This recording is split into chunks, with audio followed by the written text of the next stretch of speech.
Hey, everybody. This is Teresa Kitchens, and I'm your host of the Power Women in Insurance podcast. This week, we have Dawnyel Smink, and she is amazing. If you have seen her, she's been on tons of different podcasts.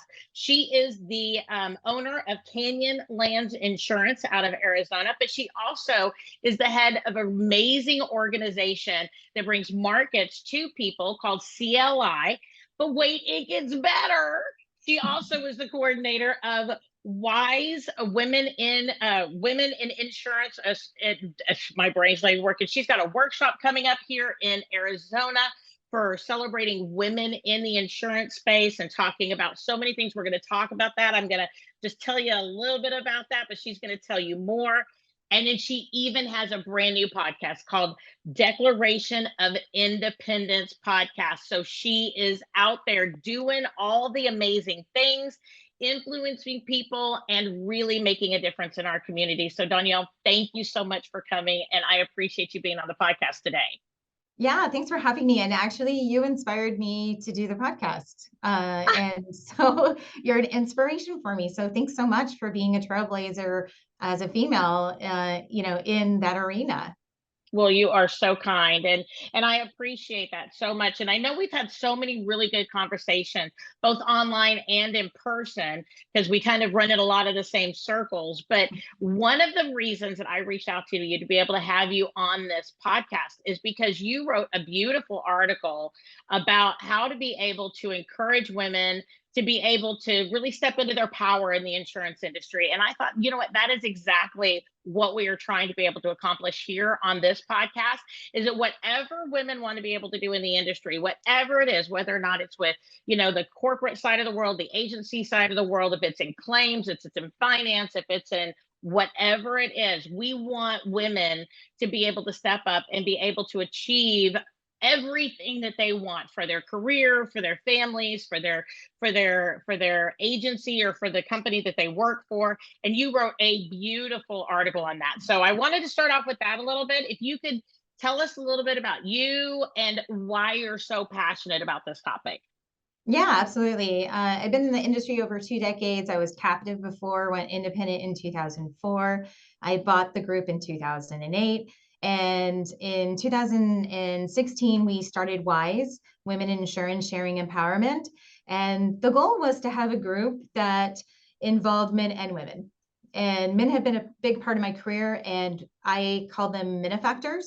And so Heather McDougall, my COO, and I, we started the group with the concept of trying to get carriers to have programs for women. We knew we didn't have the resources or the reach that we needed to do that. And sometimes I think that if you want to make an impact, sometimes you have to go take your ego out of the way and then focus on how you can, get others to get involved that have more of that reach and impact than you do. So we started working with Liberty Mutual and Safeco and Nationwide and Travelers on their women's programs at the forefront of it. We created WIISE Talks, where we were able to go and speak or bring speakers in for the carriers on certain topics. And, the thing that kept coming up again and again was that what gets in the way for a lot of women is confidence. Yeah. And so I did a lot of research. I'm a naturally nerdy girl. So I have like so many books that I like to read at one time, and I'm kind of like an ADD reader. So it's like over here, over here, over here. And so confidence kept coming up, and I read the Confidence Code. That was my first book that I read. And then Great book. Yeah. Great book, by the way. I heard you on David Carruthers' Power Producer podcast on that book, and I immediately downloaded it on Audible. And I think I've listened to it probably 3 times, because I have an agency in Austin and an agency in Dallas, so I have 3 hours in between. And it's a great opportunity to just listen to the book as a nice little refresher. Oh, yeah. And I've actually bought the book for multiple people. So great recommendation. I love it. I just wanted to say that. It's for everybody out there. It's amazing. Yeah. And so it's like I started looking at what is getting in the way of confidence for women, right? And we can't just go like, oh, well, we're in a male-dominated industry and it's very difficult and it's all that kind of stuff. We have to look at the things inwardly for us to advance in our careers, of how we need to work on ourselves, and then how do we encourage and lift up other women to do the same thing, right? Once you've gone down that path, because I've gone down the path of all the things that appear to be unconfident, right? Yep. And so like I've doubted myself, I've, played the lesser part. I have gone through, I need to be 100%. I'm still a little bit still struggling with that one. So like I, before I move forward on something, I still have a backup plan for a backup plan for a backup plan. Right. But it helps me take risks, but I feel like it also gives me an edge and I can take, educated risks.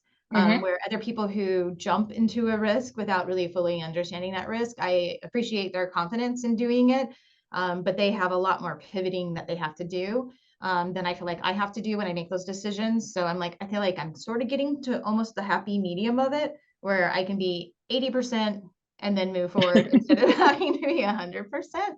And so like my hope is that by some of the work that I've done personally, some of the work that I've done coaching, men and women, that Hmm. I can pass on, some of the tips of how to create the confidence in yourself, recognizing yourself, and then stand up with other women when you're noticing that they are doubting their abilities or their future abilities. I think that's a place where we don't give us ourselves enough credit that in the future, Mm. maybe we can't do this right now, but in the future, we are capable of it. That is like that's something that I feel like I've always felt like I could bet on myself. So even though I hate risk, I hate risk. I'm in risk management.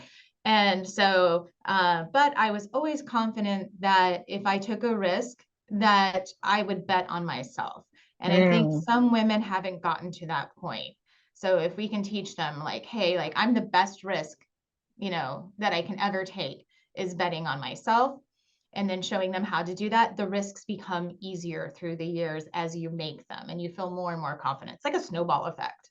Yeah, and I think one of the things that either I heard you say on the podcast or it came from the book or both is that confidence is a muscle that we have Mhm. to be able to exercise and develop. And the more that we can do little things that bring us a little bit of extra confidence, then we can step into the next bigger thing or the next motion. And I think sometimes for confidence, I get myself too far down the road that I want to be able to make sure that I have enough confidence to do like this really big mountain thing. But I forget that really confidence to me is almost like you just have to trust yourself that you're going to know the process and that you can, like you said, pivot and you can move with it. I think if I'm one of these people, I want to know every single step of the way. I want to know every single rock I'm going to be able to step on. Is it going to move? Is it going to roll? What are we going to do? Where are we going to go? I want to know it all. But I know also being in business for the 20 years that I've been in, I know that I'm not going to be able to do that. I know that even if I'm in the middle of stuff, it's going to have a life of its own. But I've thought about that multiple times that confidence is a muscle that I have to be able to exercise. And I've been able to do this in the past. So, Teresa, pull up your big girl panties. We're on our way and we're going to go and we're going to do this. And, I've got to say that's made a really big impact on me just in the last year since I heard that with the book and with your podcast. So thank you so much for that impact. Yeah. And it's really interesting because like I talk to women a lot about the fact that there are some little milestones that we meet in that path Hmm. of building that muscle that other people won't recognize. And so you've got to recognize it within yourself. And so like I try and help my team with kick-ass moments.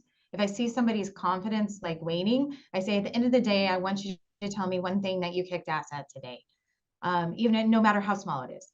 You know what I mean? Even if it's like I didn't tell somebody, that I was so angry at them, whatever it is. Like Hmm. even if it's Hmm. like something that's like you stopping a behavior that you want to make sure you have under control, right?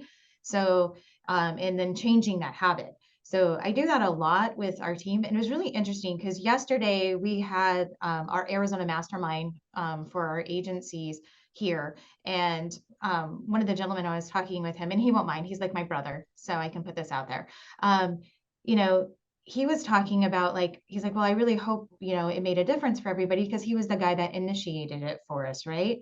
And I said, you know what? It's really interesting. I work with women and trying to get them to recognize the small little steps that we take for confidence and that we've made a difference, right? But I think men struggle with it too because Hmm. he's like, I wasn't sure. And I said, I want you to take this with you today. And that, do you think that there was one person that was in that room that took something home with them? He's like, Mm. oh yeah, definitely, definitely. That's all that matters. So like I speak across the country, and sometimes I used to go, I don't know if I can do this, and there's doubtful and all that stuff. And that's all about my ego and it's all about the fear. But then I changed it and said, I am excited to share the message that I have to, Mm-hmm. give to the audience. And then I asked myself, was there one person in that room that connected with the message, that they took something from it, right? And usually they come and they tell you that, right? Let that validate you. It's Mm. enough. One person is enough. It doesn't have to be everybody, and not everybody's going to love you. And like women tend to be people pleasers.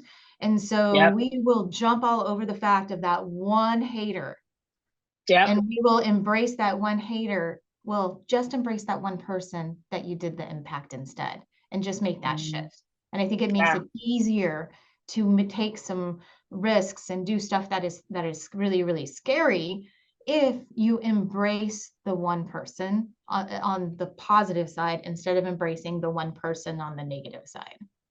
Oh, 100%. 100%. I think it is kind of our nature to kind of look at the challenges a little bit more than the positive, but I would love to be able to take that and encourage everybody to really focus on, your wins, like what you said earlier, being able to ask your team, what is one thing today you did really well, or what did you win at today? One thing. And I love the fact then too, make sure that whenever you're working to be able to serve your community, that just the one person, right? Just the one person, and that's okay because that's why you're there.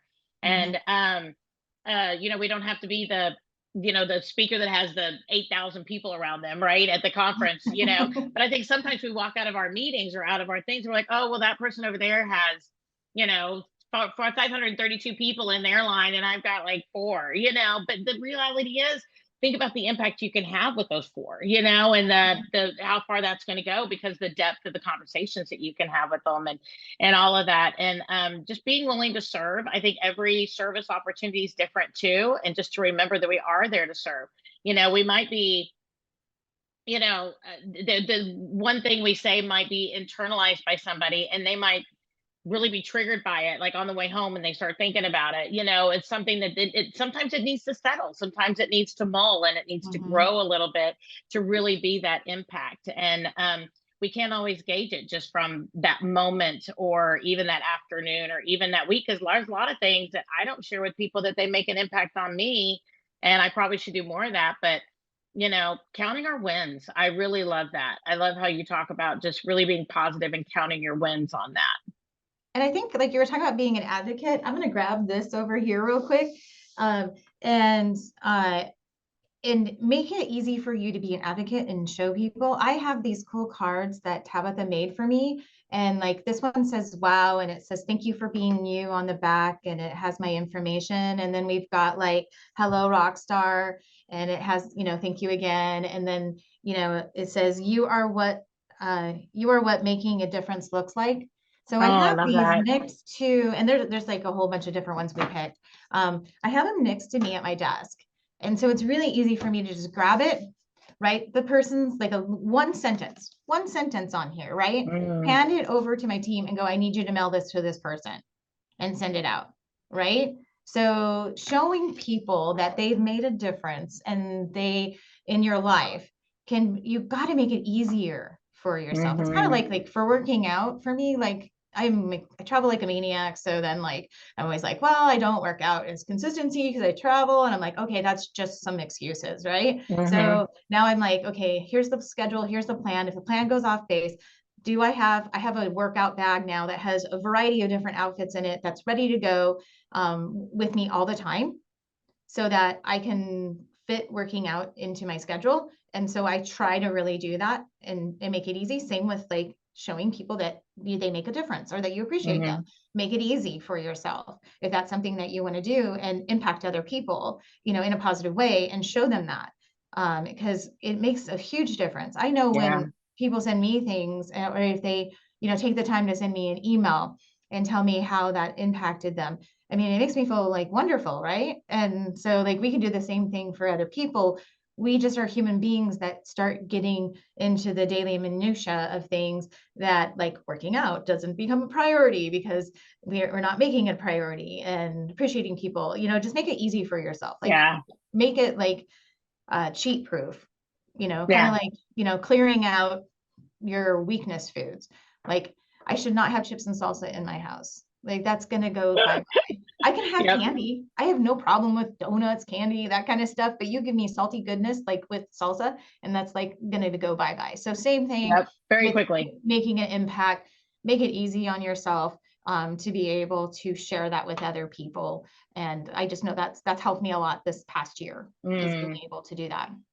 I love how you are intentional about that. You think, okay, how can I give and how can I do this? But I also know that I need to make it easy. And I love that you're very intentional about that. And you're working into your operations and your structure so that it can be easy for you. So you're very intentional about being that person who makes, those little notes and those little things. Because I'll sit down and I'll write a note and I'll never mail it, kind of thing. But I love the fact that you'll give it to somebody to make sure that they'll do it. And I think one of the things is that I've learned is bring people on your team and or surround yourself by operations, technology, something that makes your life easier to be able to accomplish your goals. And if that means delegating, do it, right? If it means, doing a service that you can subscribe to that will allow you to be able to do whatever it is that you need to do, right? Whatever it is that makes it easy, because we need to be able to accomplish our goals, give back to our community, whatever that is, but then also make it easy, because if it's too hard, we just don't do it. Our lives Mhm. are too busy. Yeah, my executive assistant, her title is Ambassador of Appreciation.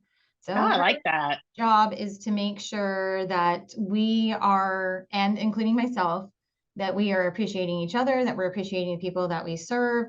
And so that is integrated in what we do, right? So like that, in the last, 2 years since we created that position, it's really helped become a focus for us, not just me, but us as a team, and being Right. able to do that. So like, So what type that's of an been my impact dream. has that had for your team, being able to make that change and being able to have somebody specifically in that location? And I'm going to be super honest, that's just who I am.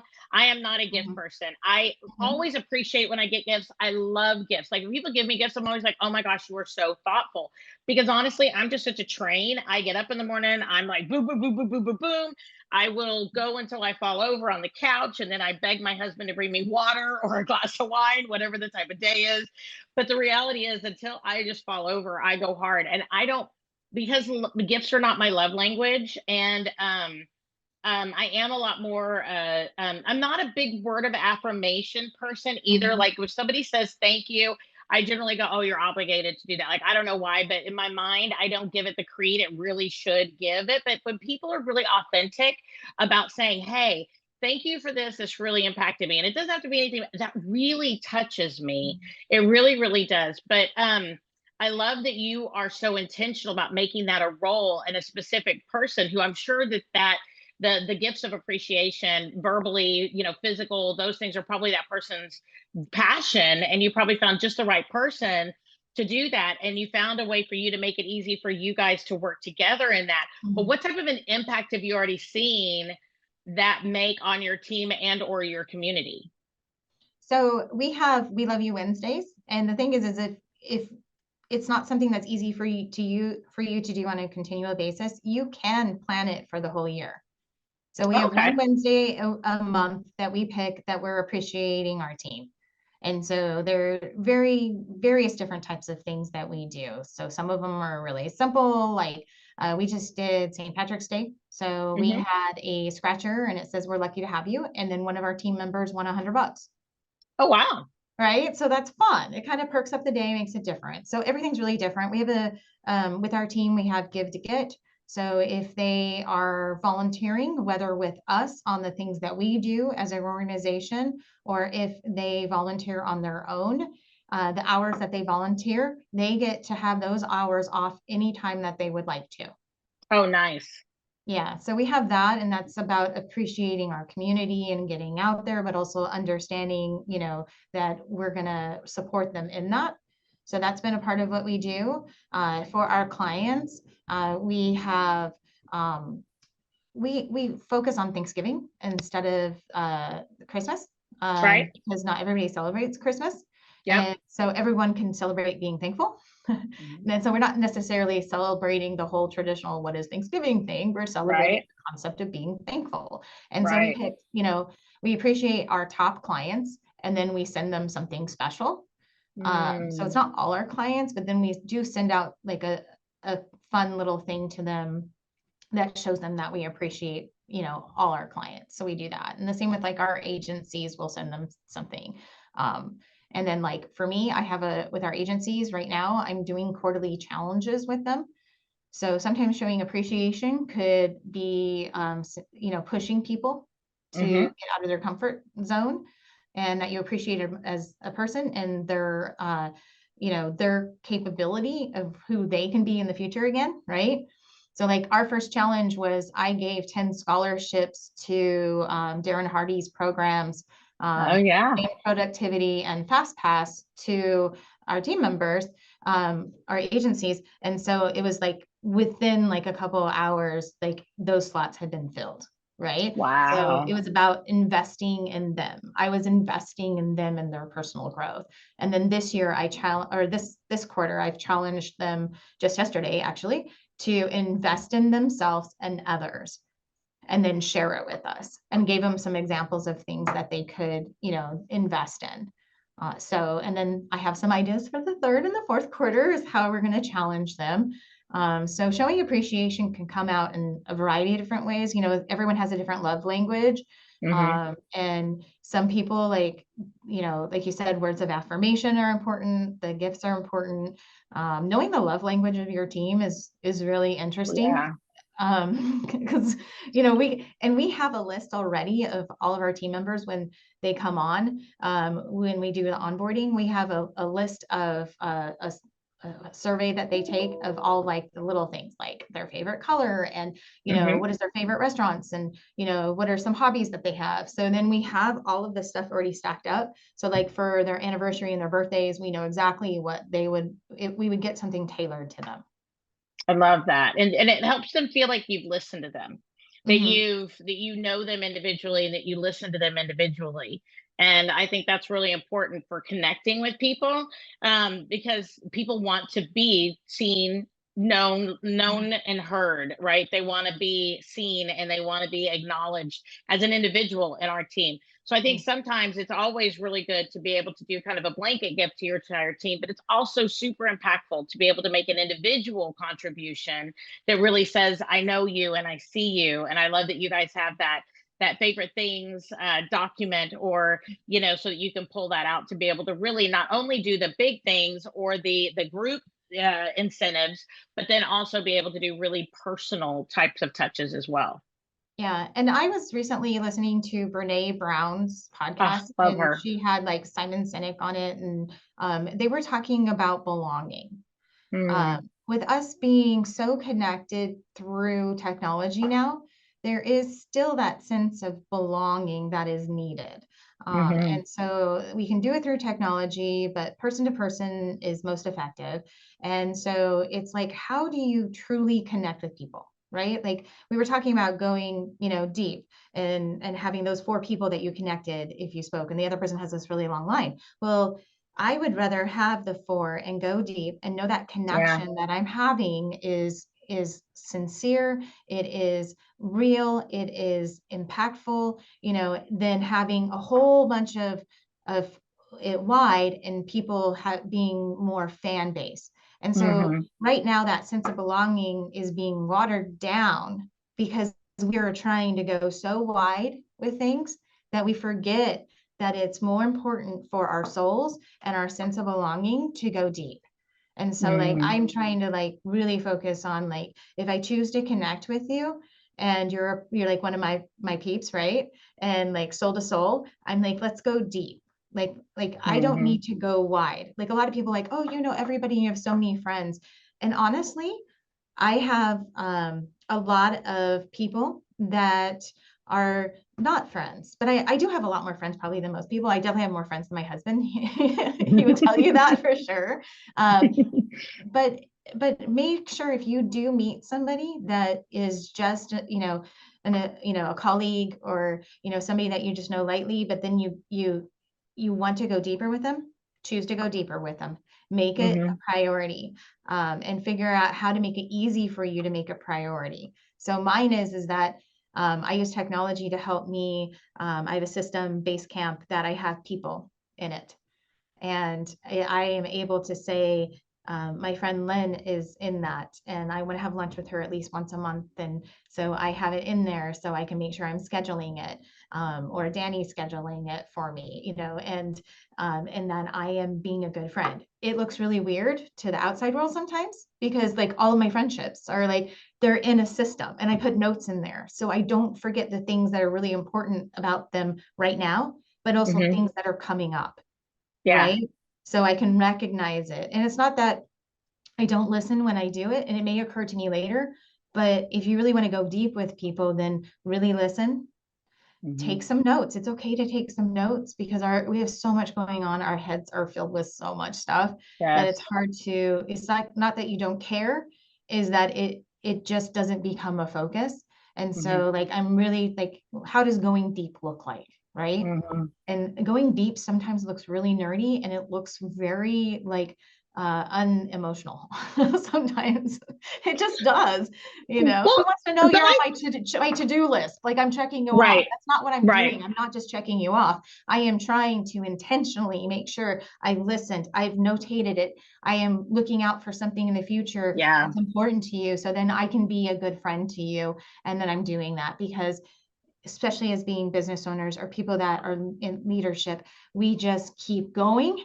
And then Yeah. we don't realize that we've missed some things or some people along the way, and no longer are we deep with them. We are wide and we are surface level. Mm-hmm. And is that You the know, connection you want? years ago, I went to a conference and they were talking about like a bullseye, right? With the rings, right? The totally separate rings, Mhm, right? And you have a really small circle in the inside, and then you have these other ones that go big, right? And they said people are in these different rings, but they're still on your dartboard. They're still a part of your life. They're still a very, mhm, very important part of your soul, right? And they bring different things to you. But as you get people coming into your center of influence, right, your really good friends, right, you're going to get into smaller circles, and sometimes life events, careers, children, whatever it is that we have, that we're all in different phases of life. Sometimes people might come out a ring or two and then they come back in, and then maybe they'll go out a couple of rings and then they kind of come back in. But that was such a great visual, I felt like, for me, because I wanted everybody to be in my inner circle, and I wanted this like really deep, really wide. You're saying, I wanted this really big group of inside people at one point when I was younger. But then I realized, no, these are my lifers. These are my people that mhm, I don't have to talk to them every week or whatever, right? And I love that visual, though, that there are just certain people and certain rings, and that's okay. That's really good where they're at, and that they may come in and they may go out, and mhm, that is a very healthy thing. And there may be other people that come in for a season and then they come out, but that there are other people that are just there, right? And they're there.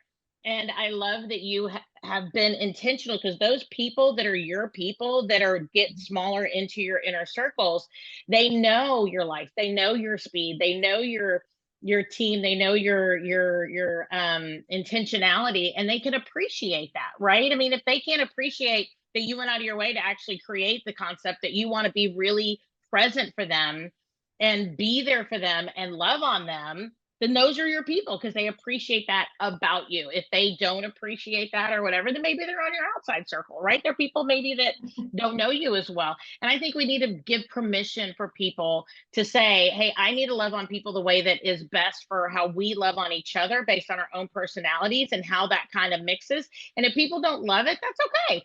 They're just not in my inner circle, right? They're not the people that really feel my soul. And maybe they're just on the outer rungs, but that's okay, because that's a good place to be too, because we can still make an impact on each other that way. But that visual just really, I really thought about that when you were saying that, and just I was hoping that maybe that might give some people out there some relief on mhm. how we can go ahead and relate to different types of people. Yeah, no, I love that visual. And part of it is that once I systemized it for me, so I could focus on the people that I wanted to focus on, it it became like there was really interesting reactions with some people. They're like, oh, you're doing it because you're so busy. And then that's why I don't call you. Oh, And I don't like the word that I am too busy. I may be right. scheduled, but I'm not too busy. And then I say, how many times have you made the effort to reach out to me compared to how much I've reached out to you? Who's busy and Hmm. who's not? Right. Right.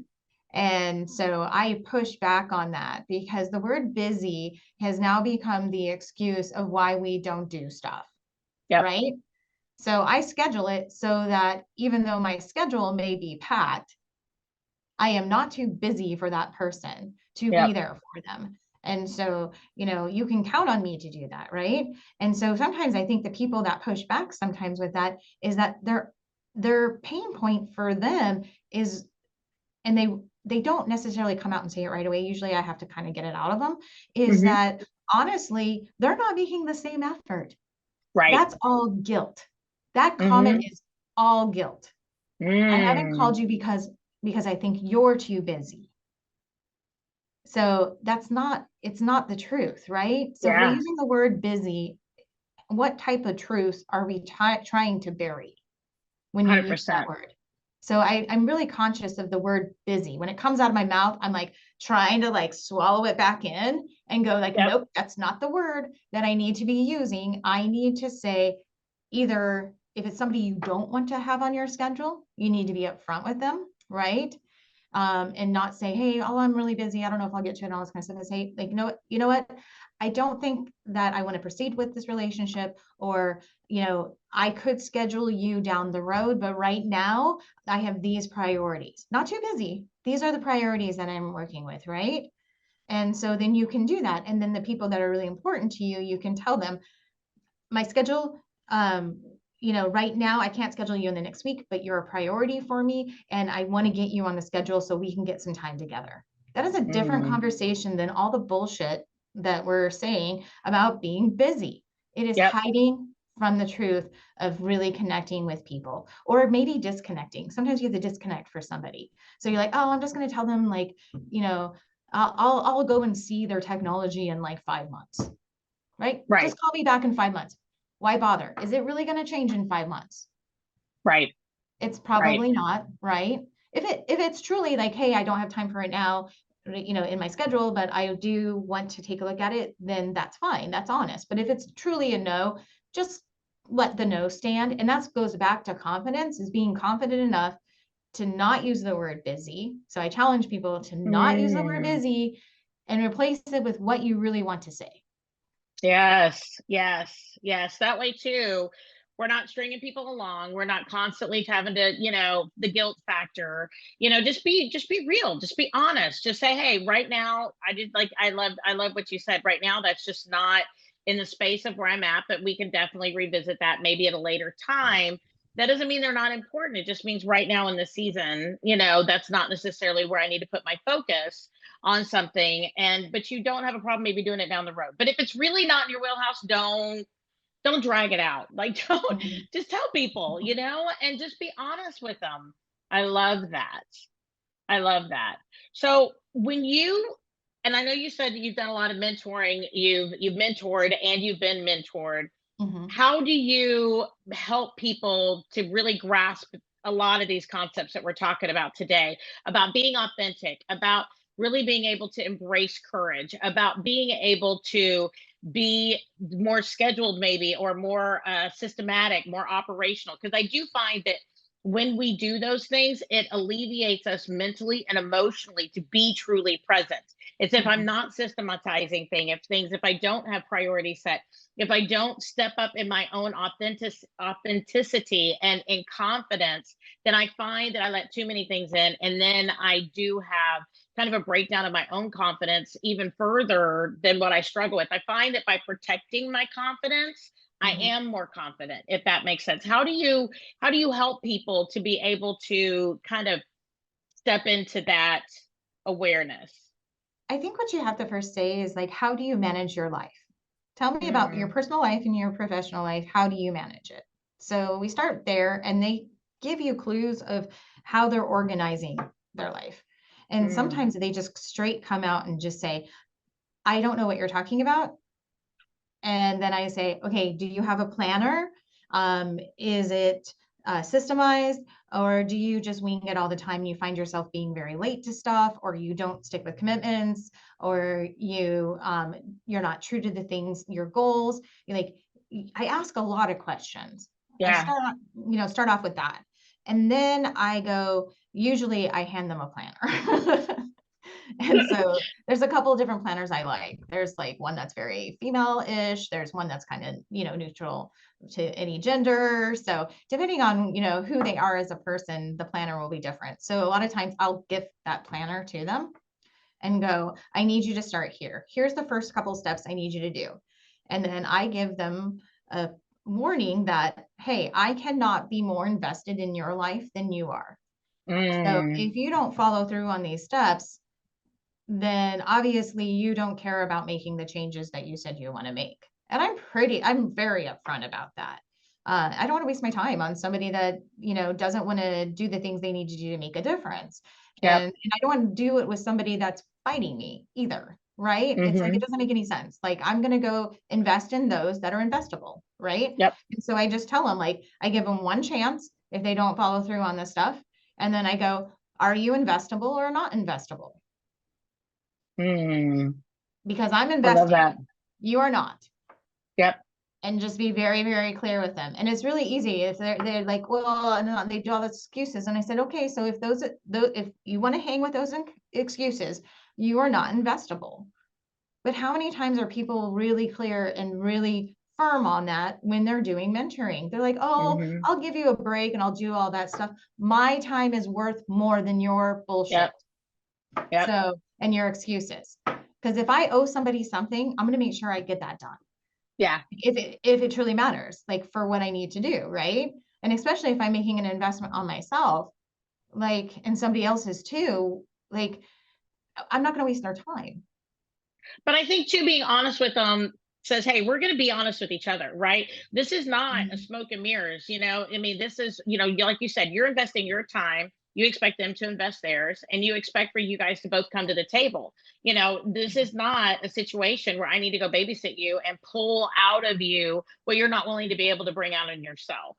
Right. And I think that's fair. And to everybody out there who is looking for a mentor, wants a mentor, those types of things, make sure that we understand the amount of time and the amount of attention and presentness that this person is bringing to the table, and honor the things that they're not doing right now so they can focus on you and be able to help us level up as individuals. And I think that's what creates a great mentor relationship on both sides. That's when people want to mentor.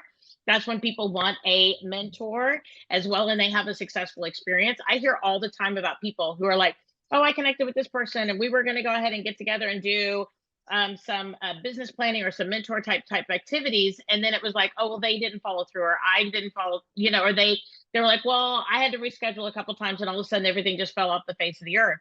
Well, we need to take personal responsibility for doing our very best and asking them to be able to do their very best in that moment. And there's always life that comes up, always, but that commitment and that relationship has to be a priority in that moment.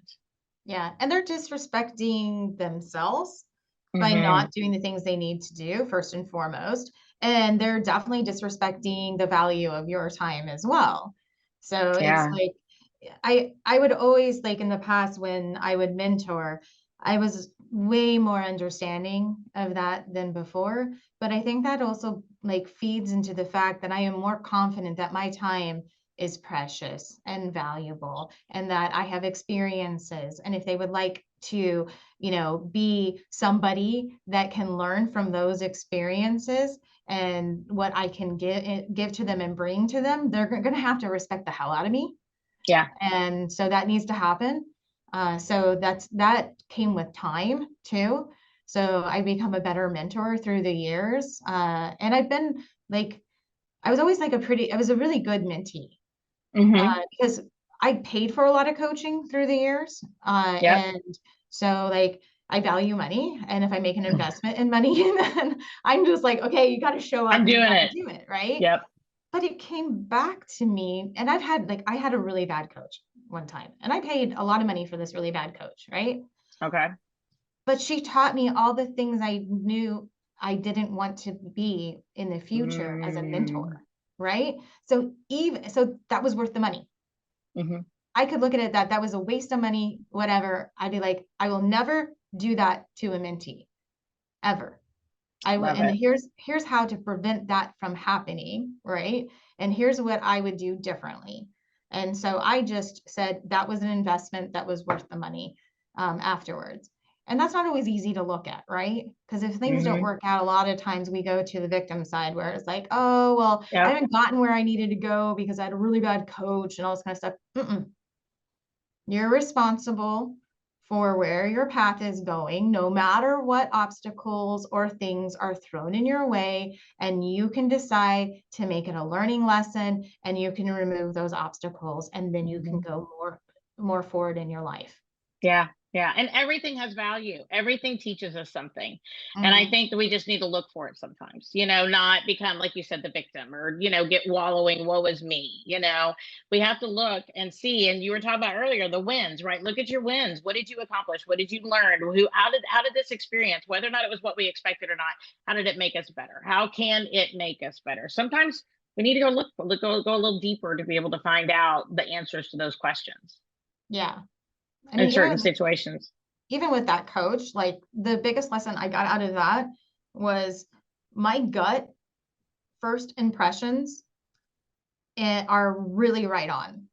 Mm. Like super right on, like fly with it, like always fly with it and be confident about it, and not be like, well, maybe, and like we do that all the time. I'll give a bit of like maybe I was in a bad mood, or maybe it was this, and like Yep. if you have a very strong gut instinct, it's usually like right on. Yeah. Yeah. Yeah. Yeah, woman's intuition or whatever, like men have it too, but Yeah. theirs is definitely their gut. Ours is our intuition. Like really like understand what that looks like for you. And it's okay to go with it because it seems like you're making a choice based on limited information. But usually that choice would have been right. And one thing too is that it's not labeling it as right or wrong. It just means it's not right for me. Right. And I think sometimes I'm afraid to be able to say no, I don't want to do that. That make that choice because my gut says this is just not good Yep. for me. But we have to understand it doesn't mean that activity is wrong for everybody. It doesn't mean Yes. that that coach is wrong for everybody. It doesn't mean that business choice is wrong for everybody. It just means for me, it's not right. So Yes. by going with our intuition or our gut, we need to understand that we have certain leanings that of what we want out of life, out of our team, out of our careers, and we need to follow those because that is our individual path that we are supposed to be able to occupy. And it doesn't mean other people's paths are wrong or different because they chose to do whatever that is, right? It might be a very successful situation, very successful company, very successful mentor, very successful whatever it might be. But if that's not in alignment with where I need to be, then that's the voice of my intuition, that's not where I need to be, so that way I can be who I need to be in this space. So I think we need to take away that label of right and wrong on so many things because people want to make right decisions, right? Oh, this mentor was great for this person, or this coaching program was great for this person, but maybe I'm just not into it, right? It just means maybe it's not for us right now, right? We need to take away the labeling of right and wrong because then I think we're oh, I don't want to make a wrong decision. I don't want to make a bad decision. And I think Mhm. that's what paralyzes us. When we come down to confidence, and when we come down to listen to our gut, I think sometimes we're like, well, I don't want to make a wrong decision. It's Mhm. not wrong. It's just not in a level of integrity with the road that I'm on. And that's a totally different conversation than saying something's wrong or right. And I just really have worked on that the past 8 to 10 years of whenever people are like, that's just so wrong. I'm like, it's not wrong. It's just not right for me. It's just not in my level of integrity. It's not on my road to authenticity and integrity for where I'm at with my life. So I love the fact that you're really open about that and that you're Mhm. really intentional on being able to say right now, right here, this is not where I need to be if it's not working out. But yet at the same point, you're saying I'm worth it, and my time is worth it, my resources are worth it, because where I'm going with my gut and with my intuition tells me that where I need to be is here, and to be able to follow that. I think that's so much a part of confidence, is Mhm. listening to that gut, to that intuition, so that you stay on that path of authenticity. And on the flip side of that, I totally agree with you, everything you just said. And because sometimes, like, I think people don't understand me because I tell people it needs to be the right fit for you and fit for Mm, me on something, whether it be an agency we're looking at or a client that we're looking at.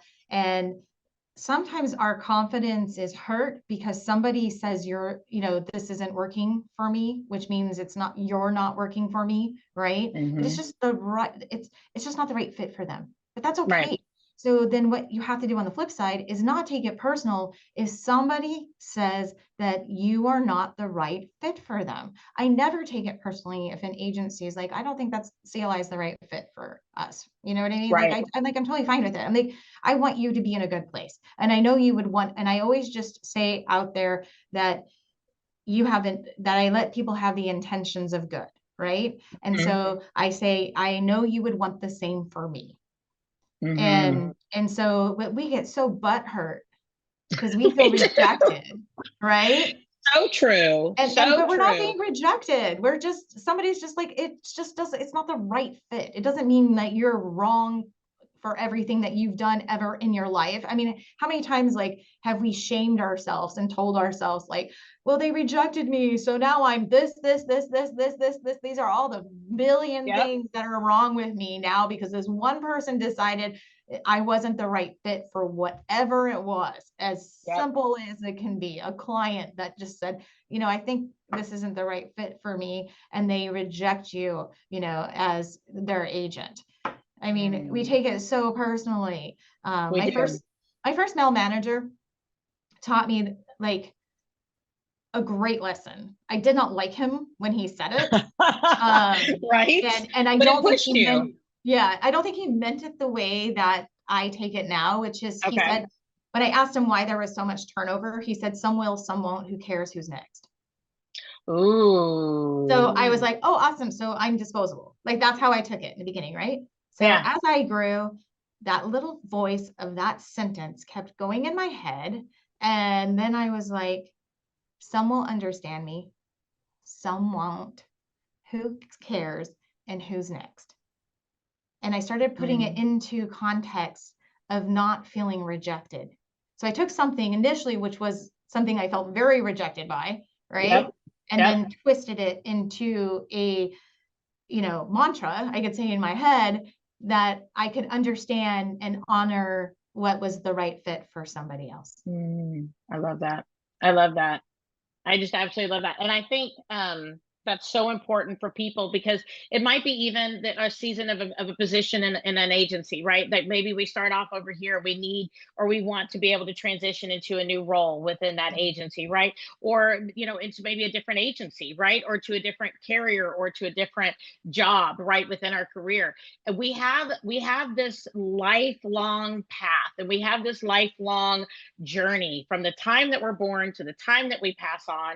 And from that, it's our unique line to do with as our intuition and our gut and our heart says. And there will be people who will come in, and there will be people who will come out, and there will be people who will come back, and there will be people who won't. And I love that you are taking so many things and making them so positive, not only for you, but for the people around you, to be able to encourage other people, again, not in a right versus wrong manner, but in a what's best for me manner, so that other people can also stand in that same integrity and say what's best for them. And you can maybe have a team member that's with you for a season, and you can say, I send you off into the universe in your next phase of life with love, right? And not be all butthurt about the fact that they left our agency, or that they wanted something different, or that they, that whatever it is that they're doing might just take them out of your immediate spectrum. And I love that you pass that along, not only for yourself, and it creates that confidence, but then also you give that gift to the universe too through all the avenues that you're really helping other women in the industry. And I think that's so crucial to encouraging women and just men, everybody, to encourage the right people to be in the right location with the right position, with the right clients doing the right job. And that is, I think, the role of a mentor and a leader. So thank you so much for being that for so many people out there. Yeah, it takes a lot of work. And it's a lot of like, I use this phrase all the time, check yourself before you wreck yourself moments. Mm-hmm. And you've heard me say this probably before because I did speak about it, is like my first initial reaction to some stuff isn't like awesome. And I tell you, my face gives it away. And so like I have to take a deep breath. And that's just a Yep. matter of really becoming emotionally intelligent to take yourself out of the Mm-hmm. equation for the benefit of another human being that's just speaking their truth. Mm, true. You know, I was actually, you talk about Brene Brown. I went to Austin yesterday, drove down and back. It's 3 hours from here, so one way. So, just so everybody has a little bit of a scope. But I listened to Dare to Lead with Brene Brown. Love her.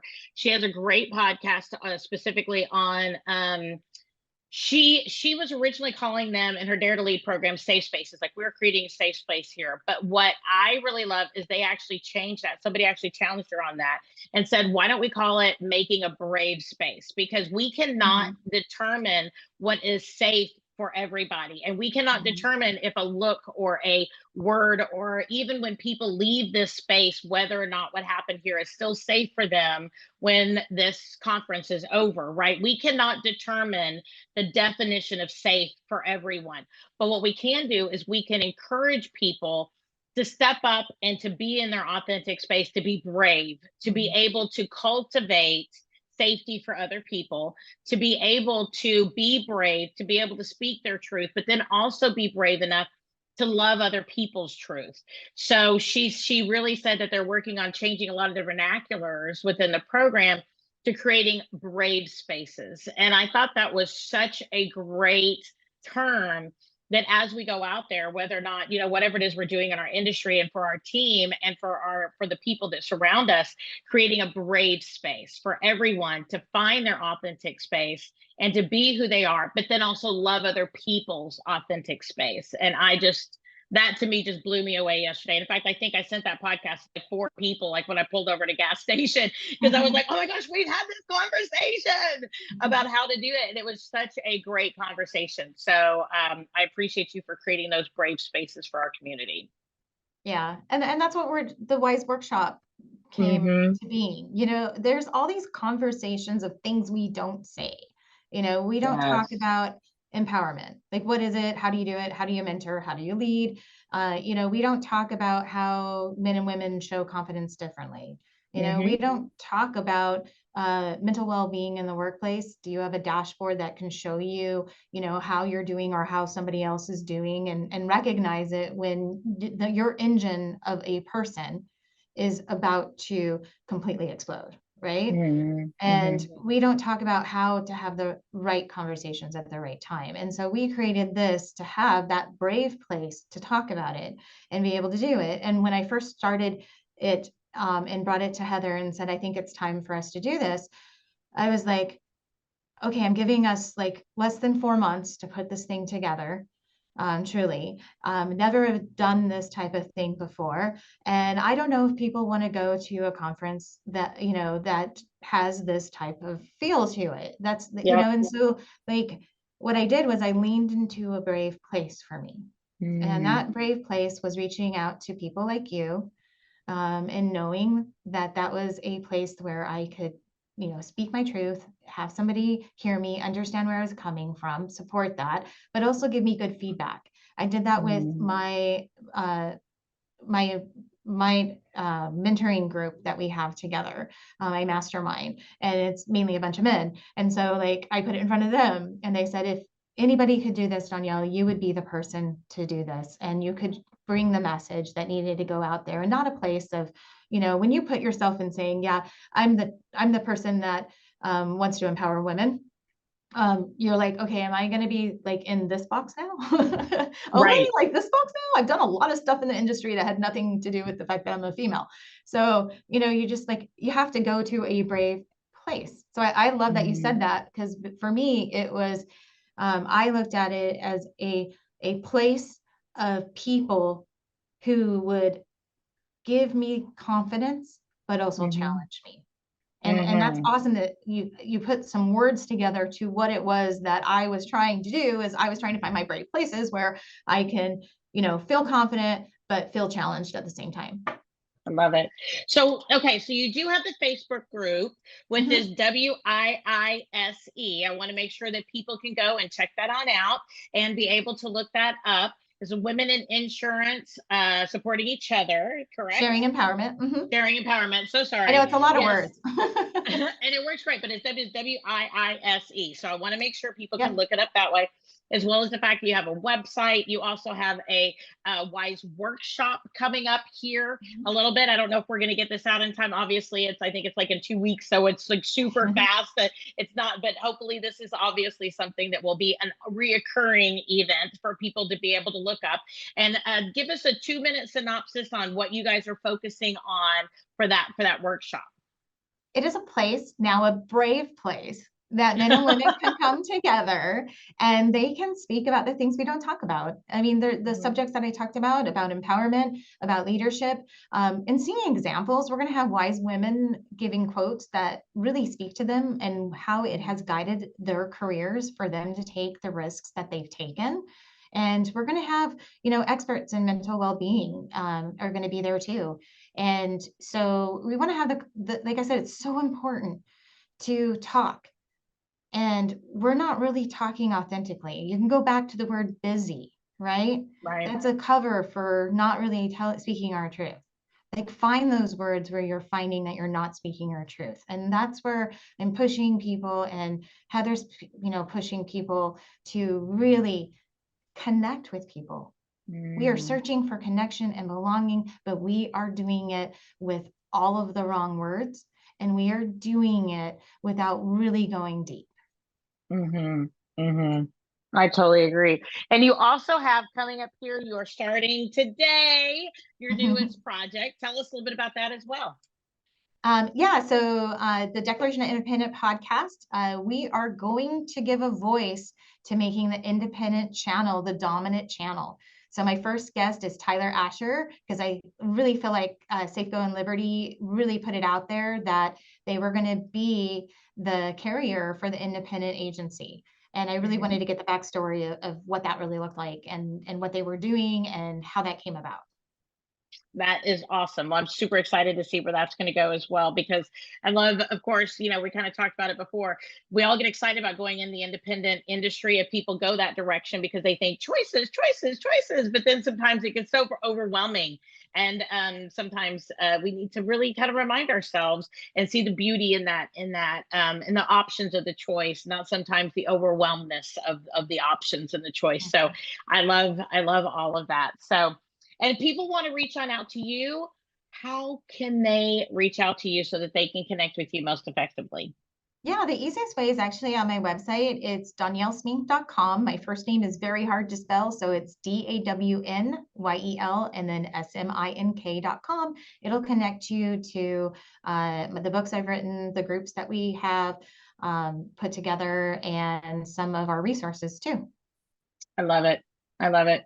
Well, Danya, you have been amazing. And I always love talking to you. You're such a great amount of information, but so authentic and so personable all at the same time. So thank you so much for taking the time out of your schedule to be able to come and help to be able to spread so much love and wisdom to so many people out there. So I'm excited, and I can't wait to, I know we've had you on before, so people go check out. I think we had her on like a year and a half, 2 years ago. Mm-hmm. Maybe was it that long ago? It could And have it been.